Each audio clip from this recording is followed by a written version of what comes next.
श्री वर्धमानाय निर्धूत कलीलात्मने सालोकानां त्रिलोकानां यद विद्यादर्पणायते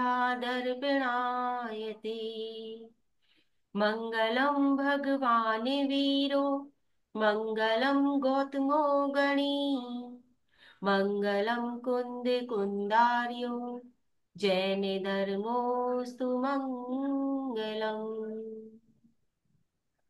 कल्याण धाम हो उदार तुम पाप नाश में कारण हो भयाक्रांति जो प्राणी जग में भय का करते निवारण हो पारावार में डूब रहे जो जीव मात्र को पोत समान श्री जिन पारस नाथ चरण में बारंबार विनम्र प्रणाम।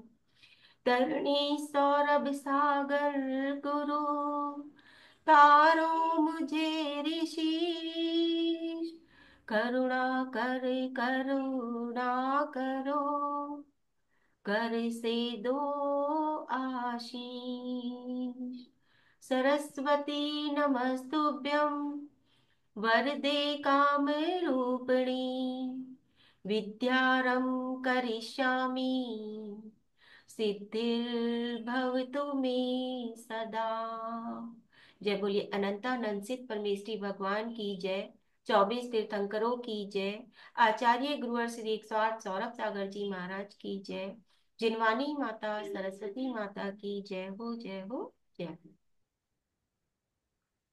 आज से कल्याण मंदिर स्तोत्र हम प्रारंभ करने जा रहे हैं और उसका एक एक काव्य अपने आप में महत्वपूर्ण है।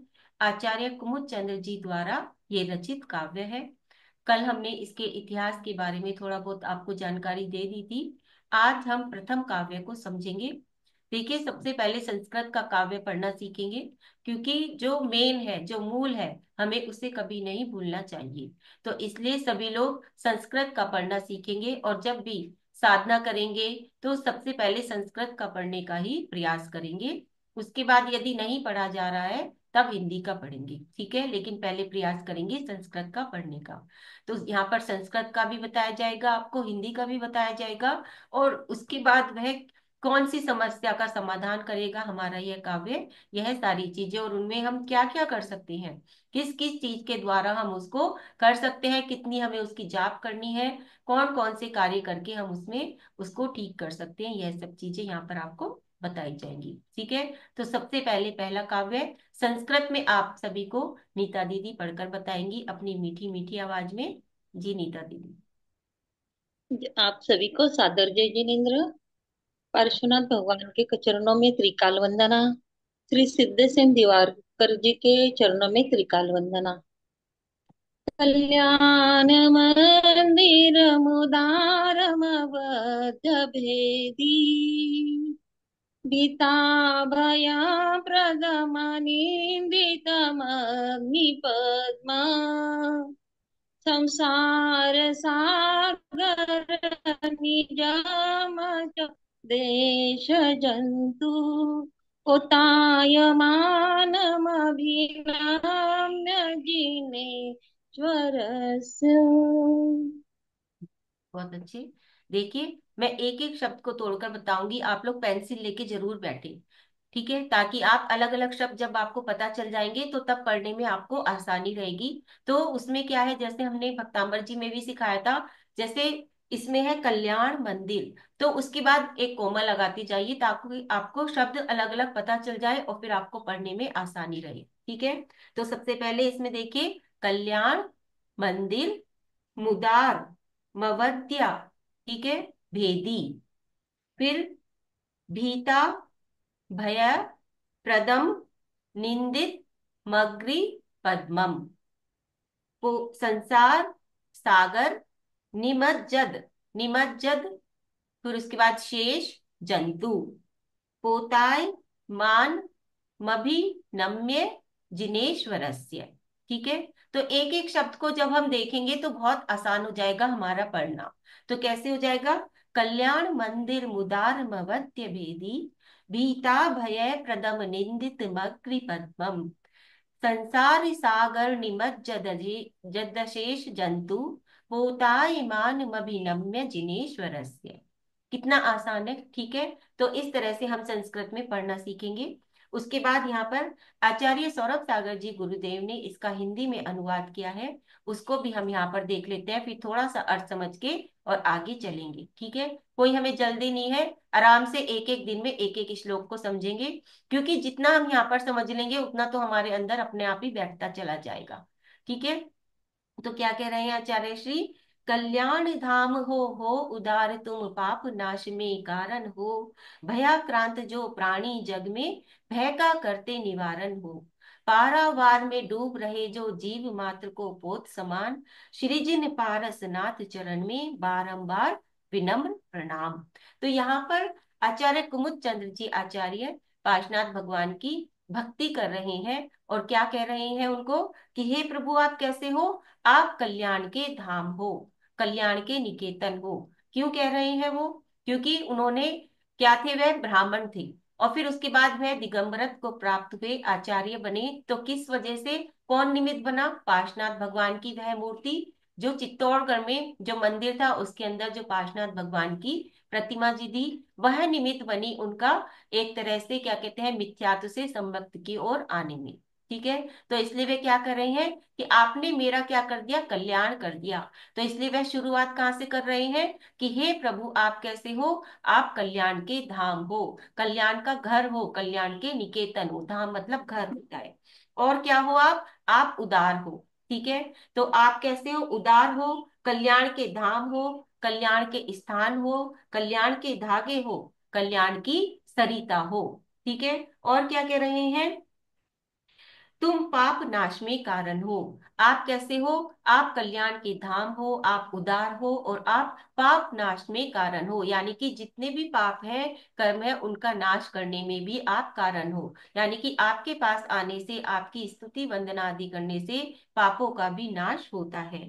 भयाक्रांत जो प्राणी जग में, यानी कि जो भय से आतंक आकृत है, जो भय से डरे हुए हैं, डरे हुए प्राणी हैं, इस संसार सागर में जो डरे हुए प्राणी हैं, उनको क्या करते हुए, अब उनके सभी के भय का निवारण करते हो, यानी कि डर का निवारण करते हो, जो इस संसार से घबराते हैं उन सभी के डर का निराकरण करने वाले हो, उनको दूर करने वाले हो।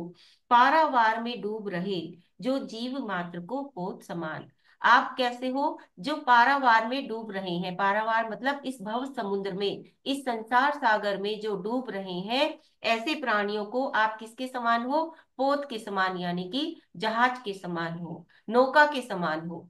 जैसे कि अगर हमें कहीं जाना है दूसरे किनारे, तो हम किस में बैठकर जाते हैं, नौका में बैठकर जाते हैं। तो इसलिए क्या कह दिया, भगवान को उस नौका में कह दिया कि आप उस नौका के समान हो, जो मुझे इस संसार से पार लगा सकते हैं, ठीक है। इसलिए क्या कह रहे हैं कि आप इस तरह से हमें संसार से पार पार करने वाले हो, इसलिए ऐसे श्री पार्शनाथ भगवान के चरणों में मैं क्या करता हूँ, बारंबार विनम्र प्रणाम करता हूँ, भक्ति पूर्वक प्रणाम करता हूँ, अपने मन वचन काय से उन्हें मैं प्रणाम करता हूँ, ठीक है। तो इस प्रकार से यहाँ पर कह रहे हैं पार्शनाथ भगवान की, शुरू में क्या कर रहे हैं, वंदना स्तुति आदि कर रहे हैं, उन्हें कल्याण के धाम उनको बता रहे हैं, ठीक है। तो ये तो हुआ इसका छोटा सा अर्थ यहाँ पर, कि किस तरह से वह यहाँ पर भगवान की स्तुति कर रहे हैं। अब इसमें जो इसके मंत्र और विधि और मंत्र आएंगे, तो पीडीएफ मैंने आप सभी के पास भेज दी है, उसमें आप लोगों ने देख ही लिया होगा। तो जो पहले काव्य की, वैसे तो पहला और जो दूसरा काव्य है वो युगल काव्य है, ठीक है। तो दोनों के मंत्र और रिद्धि एक ही है, लेकिन फिर भी हम यहाँ पर थोड़ा सा चेंज कर दिया है, तो उसको देखते हैं। पहले काव्य की जो रिद्धि है वो है, ओम रीम अरहम नमो पासम पासम पासम फणम, ठीक है। ये पहले काव्य की रिद्धि है, और इसका मंत्र है, ओम रीम नमो भगवते अभि अभिप्सित कार्य सिद्धिम कुरु कुरु स्वाहा, ठीक है। ये इसका मंत्र है। तो जब भी हम इसकी साधना करेंगे, तो हमें काव्य पढ़ना पड़ेगा 27 बार, ठीक है, और रिद्धि और मंत्र, तो उसकी जितनी भी यहाँ पर जाप बताई जाएगी वो आपको करनी होगी। इस तरह से ये हमारा पहला काव्य है। अब ये जो पहला काव्य है ये किस उद्देश्य से है, मतलब कौन सी चीजें हमें ये देता है, उद्देश्य लिख लेंगे इसका। तो वो है लक्ष्मी और धन की प्राप्ति हमें कराता है पहला काव्य। साथ ही साथ मनोवांछित फल को देने वाला है। जो पहला काव्य है लक्ष्मी धन की प्राप्ति कराता है, मतलब हर तरह से अबंडेंस देता है, सिर्फ क्योंकि अबंडेंस धन से ही नहीं मानी जाती, हर तरह से मानी जाती है। चाहे वह रिश्तों में हो, चाहे वह हमारे घर के आसपास हो, समाज में हो, या फिर किसी भी प्रकार की जो भी चीज हम चाहते हैं, मनोवांछित फल देने वाला ये काव्य है। समस्या, अगर कोई भी समस्या हो, कौन सी समस्या, तो जैसे जीवन में भौतिक परेशानियां, अगर भौतिक परेशानियां हमें चल रही हो तब हम पहले नंबर का काव्य कर सकते हैं। किसी भी प्रकार की समस्याएं, भौतिक परेशानियां, अगर व्यापार नहीं चल रहा तब भी हम पहले नंबर का काव्य कर सकते हैं। अगर हमारा अंतराय कर्म चल रहा है तब भी हम पहला काव्य कर सकते हैं। मतलब कोई भी चीज में हमें अंतराय आ रही हो, हमें उस चीज का लाभ नहीं मिल रहा हो, हमारा व्यापार नहीं चल रहा हो, तब हम पहला काव्य कर सकते हैं। तो ये तो समस्याएं हैं। अगर आपको इस इनसे संबंधित कोई भी समस्याएं हैं तो आप क्या कर सकते हैं, पहले काव्य की साधना कर सकते हैं। वरना तो अगर आप पढ़ेंगे तो आपको धन आदि का लाभ, मनोवांछित फल देने वाला ये काव्य है ही। ठीक है। तो इस तरह से हो गई हमारा उद्देश्य और समस्या। अब समस्या है तो उसका समाधान भी होना चाहिए। ठीक है। तो समाधान में मैंने रिद्धि और मंत्र आपको बता ही दिया, काव्य आपके पास पहुंच ही गया। अब इसमें हम क्या कर सकते हैं, जब भी हम इसकी साधना करेंगे काव्य रिद्धि और मंत्र के साथ, वो तो है ही जरूरी, लेकिन और क्या कर सकते हैं, तो हमें 5 बादाम चढ़ाकर रोज मंदिर में दर्शन करने हैं जब तक हम इसकी साधना करेंगे। ठीक है। 5 बादाम चढ़ाकर मंदिर में दर्शन करने हैं। मोस्टली हम एक ही बादाम चढ़ाते होंगे या 3 चढ़ाते होंगे, लेकिन ये नियम से जब तक कि आप इस काव्य की साधना करेंगे आपको 5 बादाम चढ़ाकर मंदिर में प्रभु के दर्शन करने हैं।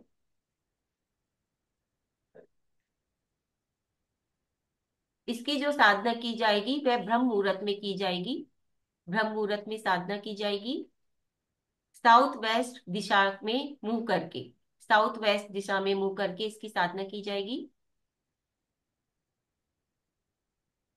लाल रंग के आसन, मूंगे की माला और लाल वस्त्र, या फिर लाल स्फटिक मणि की भी माला ले सकते हैं, कोई भी माला ले सकते हैं लाल रंग की, और लाल रंग के वस्त्र।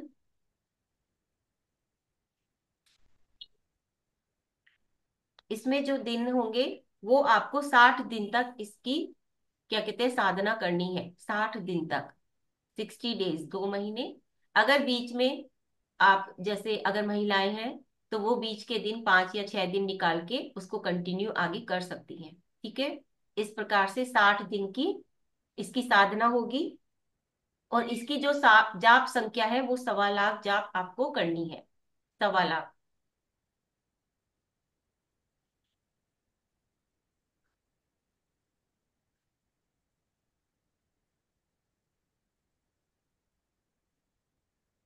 ठीक है। अब उसमें 60 दिन तक आपको क्या करना है, यानी कि आसन और माला और वस्त्र का मैंने आपको बता ही दिया। ठीक है। दिशा भी मैंने आपको बता दी, बादाम का भी बता दिया कि आपको बादाम चढ़ाने हैं। ब्रह्म मुहूर्त सुबह का समय भी बता दिया। अब आपको क्या करना है, 27 बार इसको काव्य को पढ़ना है और रिद्धि और मंत्र की जाप करनी है। तो 60 दिन में आपकी 1.25 लाख जाप पूरी हो जाए उतनी जाप आपको करनी है। ठीक है। तो उसमें आप देख लीजिए कि एक दिन में आपको कितनी जाप बैठ रही है। तो इस तरह से, और बीच में नहीं छोड़ना है, सिर्फ अशुद्ध अवस्था आने पर ही छोड़ना है। तो लगातार आपको 60 दिन तक इसकी क्या कहते हैं जाप करनी है या ये साधना करनी है। ठीक है। इस तरह से ये हो गया आपका। इसमें जो बीजाक्षर आएगा वो बीजाक्षर आएगा सम, स और उसके ऊपर बिंदी, सम बीजाक्षर। ये जो बीजाक्षर है ये लक्ष्मी बीज है, लक्ष्मी देने वाला है। और साथ ही साथ सर्व कार्य करता है, यानी कि मनोवांछित फल देने वाला ये बीजाक्षर है। ये भी आप लिखते जाइए। कल को आप किसी को बताएं तो वो पूछे कि ये बीजाक्षर इसका क्या फल है, किस कार्य में आता है, तो आप बता सकें कि ये जो बीजाक्षर है सर्व कार्य करता है और साथ ही लक्ष्मी बीज है, यानी कि लक्ष्मी को देने वाला है। बीजाक्षर क्या होते हैं इसको भी थोड़ा सा समझ लेते हैं। जो बीज होते हैं, ठीक है ना, यानी कि हमारा जो बीज, क्योंकि बीज से ही क्या बनता है, एक वृक्ष, वट वृक्ष भी हम बना सकते हैं एक बीज से। तो इसी तरह से ये अक्षर होते हैं बीज मंत्र, ताकि हम इनकी जाप करके और ज्यादा अपनी उस एनर्जी को और ज्यादा बढ़ा सकते हैं। तो जब हम साधना करें तो उसके बाद हम शाम के वक्त भी ये जाप कर सकते हैं। बीजाक्षर की जाप हम कभी भी कर सकते हैं, क्योंकि सुबह हो सकता है कि जब ब्रह्म मुहूर्त में आप कर रहे हो तो इतना समय ना बचे। तो बीजाक्षर का क्या है, वो आपकी इस उस एनर्जी को, उस चीज को और ज्यादा इनहेंस कर देगा, यानी कि और ज्यादा बढ़ा देगा। तो आप बीजाक्षर की एक जाप शाम को भी कर सकते हैं, ताकि आपकी वो एनर्जी सुबह से शाम तक बनी रहे, और फिर जो शाम को जाप करेंगे उसकी एनर्जी कल अगले दिन सुबह तक बनी रहे। ठीक है। तो इस प्रकार से आप इस बीजाक्षर की जाप कर सकते हैं। साथ ही साथ आप भावना भी भा सकते हैं सारा दिन में अपने, क्योंकि जब भी कोई चीज हमें मिलती है तो या हमें चाहिए होती है, तो उसके लिए हमें भावना भानी होती है, क्योंकि कहते हैं हमारे धर्म में जैसे हमारे भाव होते हैं वैसे ही चीजें हम मतलब अट्रैक्ट करने लगते हैं, वही चीज होने लगती है। तो भावना क्या है, अपने अनकॉन्शियस माइंड में उस चीज को बिठा देना, वो भावना होती है। अफर्मेशन, जिसे इंग्लिश में अफर्मेशन कहते हैं। तो अफर्मेशंस क्या है, वो तो आप कभी भी बोल सकते हैं सारा दिन में। अब आपने सुबह ब्रह्म मुहूर्त में ये सब कर लिया जो आपको बताया, उसके बाद शाम के लिए बीजाक्षर की मैंने आपको जाप बता दी। अब सारा दिन जब भी आप खाली बैठे तो ये अफर्मेशन आप देते रहें, अपने अनकॉन्शियस माइंड में इसको फीड करते रहें, ताकि वो क्या होती रहे, वो भावना आपके दिमाग में बैठ जाए, और फिर जो चीज के लिए आप ये साधना कर रहे हैं वो आपका कार्य पूरा हो जाए। ठीक है। एक भावना मैं इसमें आपको बता देती हूँ, आगे आप और कुछ भी बोल सकते हैं, जैसे आपके भाव है उसी तरह से बोल सकते हैं। तो जैसे इसमें हम लिख सकते हैं, भावना लिख लीजिए, मुझे सभी दिशाओं से लाभ की प्राप्ति हो रही है। मुझे सभी दिशाओं से लाभ की प्राप्ति हो रही है।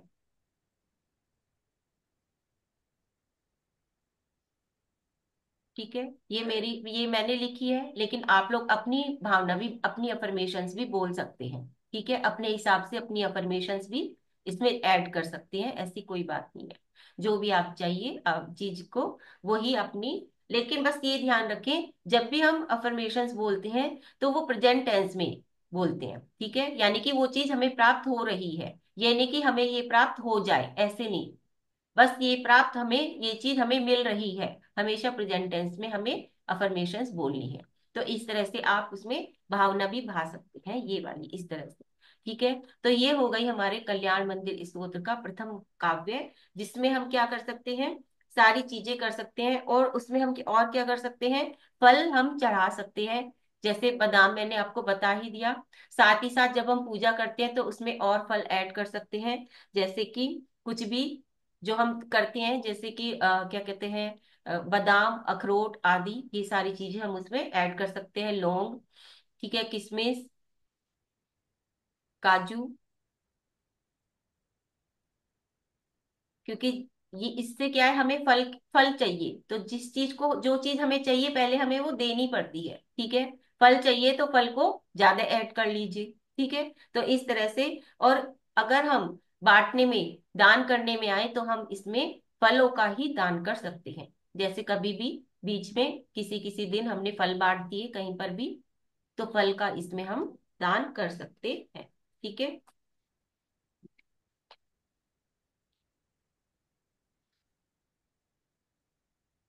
एक दो रेमेडी और बता देती हूँ कि और हम इसमें और क्या क्या कर सकते हैं। तो पहले वाले काव्य के साथ, मनोकामना पूर्ण करने के लिए सूर्यमुखी के फूलों का रस निकालकर,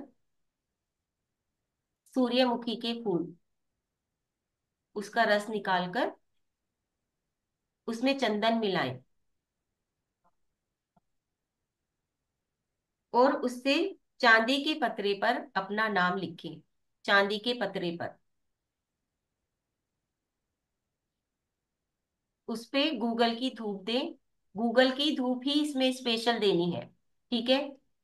गूगल सभी को पता होगा, तो गूगल की धूप देनी है इसमें। और फिर उस पत्रे को अपने पास रखना है। तो अगर आप ये काव्य की साधना कर रहे हैं तो तब आप ये काम करके अपने पास रख सकते हैं। अगर वो आप उसको जहां पर आप साधना करते हैं, ठीक है ना, सुबह को एक स्थान तो बना ही लेंगे, तो वहां पर भी आप इसको रख सकते हैं, ताकि वो मंत्रों से और ज्यादा ऊर्जान्वित होता चला जाएगा आपका ये पत्र। ठीक है, तो इस तरह से कर सकते हैं। दूसरा, परेशानियां दूर करने के लिए, क्योंकि ये जो काव्य है दो ही चीजों के लिए है, एक तो परेशानियां दूर करने के लिए और साथ ही साथ मनोवांछित फल प्राप्त करने के लिए। परेशानियां दूर करने के लिए बुधवार के दिन, वापस बोलूं, अभी बोलते हैं। परेशानियां दूर करने के लिए लिख लीजिए, बुधवार के दिन काम पर जाने से पहले एक नींबू के दो टुकड़े कर लीजिए। फिर घर से निकलने के बाद जो पहला मोड़ आए,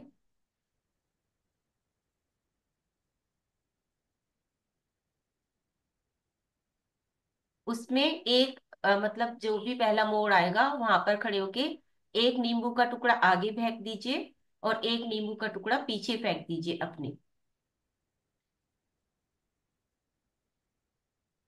और चले जाना है। ठीक है, फेंक कर चले जाना है। इससे जो बिगड़े हुए काम है, जो परेशानियां हैं, वो दूर हो जाएंगी। ठीक है, एक बार समझ लीजिए कैसे करना है। बुधवार के दिन काम पे जाने से पहले एक नींबू के दो टुकड़े कर लेने हैं, और फिर जाते हुए काम पर जो भी घर से निकलने के बाद पहला मोड़ आए वहां पर एक टुकड़ा आगे और एक टुकड़ा पीछे फेंक कर चले जाना है। इससे आपकी परेशानियां सारी दूर हो जाएंगी। ठीक है, और इंटेंशन दिमाग में रखनी ही है कि मेरा ये परेशानी दूर हो जाए। ठीक है, तो इस तरह से हम ये दो उपाय भी कर सकते हैं अपनी इन साधना के साथ। देखिए, खाली एक काम करेंगे उससे काम नहीं होगा। जब हम सारी चीजें, जब सारे एफर्ट्स डालते हैं, तब हमारे काम होने शुरू हो जाते हैं। अब हम सोचे सिर्फ हम तो उपाय कर लें, और साधना ना करें, कौन साधना करेगा, कौन मेहनत करेगा, तो ऐसा नहीं चलेगा। साधना तो है ही। देखिए, खाना तो बनता ही है, खाना तो बनाना ही है, दाल रोटी ये सब तो बनाना ही है, लेकिन साथ में दो सब्जी एक्स्ट्रा बना लेंगे तो काम चलेगा। अब बिना रोटी बनाए सिर्फ क्या कहते हैं, सब्जी बना बना के बैठ जाएंगे, उससे तो पेट भरने वाला नहीं है। ठीक है, तो ये जो हम बता रहे हैं उपाय, ये क्या है, एक्स्ट्रा सब्जियां हैं, लेकिन दाल और रोटी वो तो बनानी ही पड़ेगी, पेट तो उसी से ही भरेगा। तो इसलिए साधना, सबसे पहले काव्य, फिर रिद्धि और मंत्र, ये सबसे ज्यादा इंपॉर्टेंट है। उसके बाद जितनी भी चीजें बताई जा रही है वो तो एक्स्ट्रा कटोरी है, जो कि आपको थाली में सजानी है। ठीक है, तो उससे आपका और ज्यादा अच्छा हो जाएगा। तो बस हमेशा इस बात का ध्यान रखेंगे, शॉर्टकट नहीं अपनाएंगे, हमेशा भगवान पर विश्वास करके, और तब हम उनकी साधना, उनकी भक्ति आराधना करेंगे। और ये नहीं कि सोचेंगे, कभी ये नहीं सोचना चाहिए कि अरे 4 दिन हो गए, 10 दिन हो गए, 20 दिन हो गए करते हुए, 60 दिन तक करना है, अभी तक इसका रिजल्ट नहीं मिला, ऐसा कभी नहीं सोचना चाहिए। ठीक है, अच्छे मन से, अच्छे भावों के साथ हमेशा काम करते चले जाइए, फल की इच्छा मत कीजिए बिल्कुल भी। जब फल मिलना होगा मिल जाएगा, कम से कम हम उन दिनों अच्छा कार्य करेंगे। ठीक है, और उससे क्या होगा, हमारे कर्म भी कटते चले जाएंगे। जो कर्म है, जो हमें वो कार्य पूरा नहीं होने दे रहा है, तो उस कर्म को काटने के लिए हम भगवान की भक्ति पूजा आदि करेंगे। अगर हमारा कर्म हल्का हुआ, कम हुआ, तो जल्दी कट जाएगा, हो सकता है 60 दिन से पहले ही आपको रिजल्ट मिल जाए। और हो सकता है आपका कर्म ज्यादा ही जड़ हो, ज्यादा ही मतलब गहरा हो, तो हो सकता है 60 दिन के बाद भी आपको फल ना मिले। तो किसी भी प्रकार से मन में कोई भी शंका आदि नहीं करेंगे कि हमें तो नहीं मिला फल। ठीक है, तो इस प्रकार से भक्ति पूर्वक जब हम करेंगे तो हमें जरूर ही इनके रिजल्ट्स भी मिलेंगे। तो ये हो गया हमारा पहला काव्य। अब अगर किसी को कुछ पूछना है पूछ सकते हैं। हम धीरे धीरे चलेंगे एक एक काव्य को, और सब लोग पढ़ना सीखेंगे। ठीक है, मैं कभी भी बीच में क्लास में पूछ लूंगी कि आप पहला काव्य संस्कृत का पढ़ाइए, या किसी दिन सिर्फ पढ़ने की ही क्लास लगाऊंगी कि आप लोग पढ़ के सुनाइए, ताकि आप लोगों का यहाँ पे रिवीजन हो जाए। और आप लोगों की जो गलती हो रही है, क्योंकि हमें खुद को नहीं समझ में आता, हमें जब हम पढ़ते हैं तब सामने, तब हमें समझ में आता है। ठीक है, तो तब हम क्या करेंगे, इस तरह से किसी भी दिन एक क्लास लगा लेंगे, ताकि जितने भी काव्य, 4 या 5 काव्य जो भी होंगे, तो वो आप लोगों का एक रिवीजन होता चला जाएगा। सिर्फ संस्कृत संस्कृत के उसमें पढ़े जाएंगे। ठीक है। तो इसलिए अपनी तैयारी भी रखें सभी लोग, और गायब किसी को नहीं होना है उस दिन, सबको आना है। ठीक है। हाँ, चलिए अब क्वेश्चन आंसर लेते हैं। हाँ धृति। जय जिनेन्द्र दीदी। जय जिनेन्द्र। दीदी मुझे वो पूछना था कि आपने जैसे भक्तांबर हीलिंग के लिए वो एक बार बताया था कि वो शुक्ल पक्ष में स्टार्ट करना है, ऐसे इसके लिए कोई नियम है कि कब स्टार्ट करे या? देखिए ऐसा कुछ नहीं है। जब क्या कहते हैं, वही नियम इसमें भी लगेंगे। वैसे तो हम कोई भी चीज शुरू करते हैं तो हमें शुक्ल पक्ष से ही शुरू करना चाहिए। ठीक है। और क्योंकि पार्श्वनाथ भगवान का है तो हम रविवार से भी कर सकते हैं। और फिर अगर एस्ट्रोलॉजी न्यूमरोलॉजी सीखिए तो उसमें बताया ही गया है कि योग देखना, पंचांग देखना। ठीक है। तो हम्म। पंचांग देख के, शुभ मुहूर्त देख के, शुभ समय देख के हम पर शुरू कर सकते हैं। ठीक है। और एक और वो आपने जो दूसरी रेमेडी बताई वो नींबू वाली, वो हमें एक ही बार करना है या कंटिन्यूस करते रहना है मतलब? नहीं, एक ही बार कर लीजिए। जब आप एक ही साधना बार। कर रहे हैं, हाँ एक ही बार कर लीजिए। ये चीजें एक ही बार करने के लिए होती हैं। ठीक है, मतलब वो जो साधना वाला जो पीरियड होता है 60 डेज का, उसी में हमको वो रेमेडी भी वही टाइम पे करना है? हाँ उसी टाइम पे। अभी मैंने यही तो समझाया कि हम्म। हम सिर्फ रेमेडी रेमेडी सोच कर करें और हम वो करेक्ट। ना करें तो, कि ना। करेक्ट। यस। हाँ। ठीक। धन्यवाद। हाँ हाँ, अलका जी।